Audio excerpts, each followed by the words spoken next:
बरेली पहुंचे इतने बुलडोजर, सब कुछ हुआ धुआं धुआं। योगी का बदला देखकर शहर छोड़कर भाग रहे उपद्रवी। मौलाना तौकीर रजा रोने लगा, असली मास्टरमाइंड गिरफ्तार। योगी ने दिया आदेश, पुलिस फोर्स ने घेर लिया। मजार की आड़ में मौलाना कर रहा था खेल, फाइल देखकर ठनका योगी का दिमाग। ऑर्डर मिलते ही बड़ा एक्शन। पिछले 20 सालों से यूपी पुलिस जो नहीं कर पा रही थी, योगी आदित्यनाथ के एक आदेश के बाद यूपी पुलिस ने सब कुछ खोल कर रख दिया है। कट्टरपंथी इस रिपोर्ट को छोड़कर चले जाएं, क्योंकि वो नहीं देख पाएंगे। एक दो नहीं, 70 से ज्यादा दुकानें मजार की आड़ में मौलाना तौकीर रजा चला रहा था। आइला मोहम्मद की आड़ में बरेली में जो पत्थरबाजी हुई, उसका पैसा भी अवैध संपत्ति से बांटा गया। योगी के आदेश के बाद जब तौकीर रजा की फाइलें खंगाली गई, तो एक फाइल देखकर तो योगी का दिमाग में हिल गया। बरेली में जो आग दंगाइयों ने लगाई थी, लगता है योगी अब उसमें पानी डालने के मूड में नहीं दिख रहे।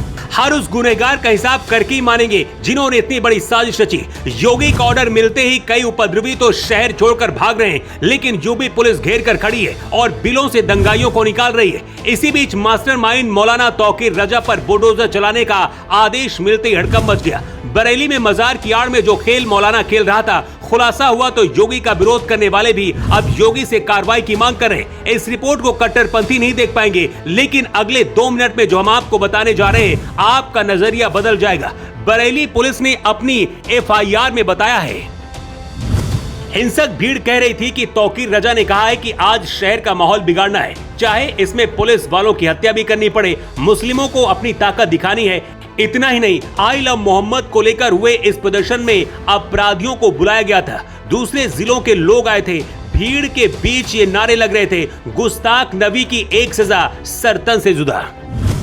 लेकिन जिस मौलाना तौकीर रजा के कहने पर भीड़ हिंसा करने पहुंची, वही मौलाना मुसलमानों के हित का ढोंग करके उनका ही हक खा रहा था। मौलाना तौकीर रजा मजार की आड़ में 74 दुकानें बनवाकर किराया खा रहा था और इसी पैसे से माहौल खराब करने के लिए मुसलमानों की भीड़ को भी मोहरा बनाता था। योगी आदित्यनाथ के आदेश के बाद तौकीर रजा की फाइलें खोली जा रही हैं और उसी में खुलासा हुआ है कि तौकीर रजा किस तरीके से मुसलमानों के हक को मार रहा था।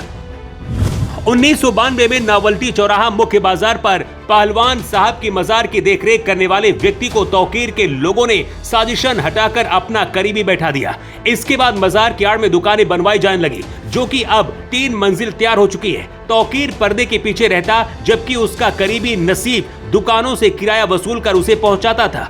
कुछ दुकानों की बिना कागजात बिक्री तक कर दी गई थी। योगी का एक्शन शुरू हुआ तो वक्त बोर्ड कूद पड़ा है बचाने के लिए। बरेली के पौष इलाके सिविल लाइंस में मजार की आड़ में तौकीर रजा के खास सहयोगी तौसीफ ने अवैध दुकानें बनाई हैं, जिनका वो हर महीने लाखों रुपए किराया वसूल रहा था।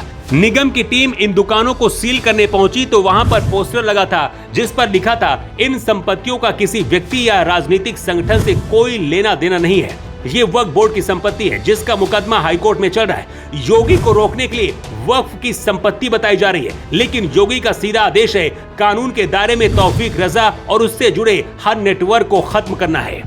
जिस बरेली में हिंसा हुई, करीब 200 घर जांच के दायरे में, जहां से दंगाई निकली और पना ली। मौलाना तौकीर रजा का खास करीबी नदीम खान भी शामिल पकड़ा गया है। नदीम वही शख्स है जिसने जुमे की नमाज के बाद भीड़ जुटाई थी। नदीम खान ने पुलिस का वायरलेस सेट भी छीन लिया था। उसके पास से एक तमंचा भी मिला था। नदीम खान ने ही भीड़ को व्हाट्सएप मैसेज के जरिए जुटाया था। नदीम खान मौलाना तौकीर रजा का दाहिना हाथ माना जा रहा है। पुलिस ने गिरफ्तारी के बाद नदीम खान की दूसरे आरोपियों के साथ परेड कराई है, लेकिन असली खेल तो अभी बाकी है। जो लोग समझ रहे थे कि मामला अभी यही खत्म हो जाएगा, अभी तो शुरुआत है। योगी आदित्यनाथ के आदेश के बाद हर पत्थरबाज की तलाश हो रही है। इसके साथ ही अवैध बनी संपत्तियों पर बुलडोजर चलने जा रहा है। बरेली में योगी का बुलडोजर पत्थरबाजों को हर तरीके से तोड़ेगा। वैसे योगी की इस कार्रवाई पर आपकी राय क्या है? कमेंट करके आप जरूर बताएं। Bureau report.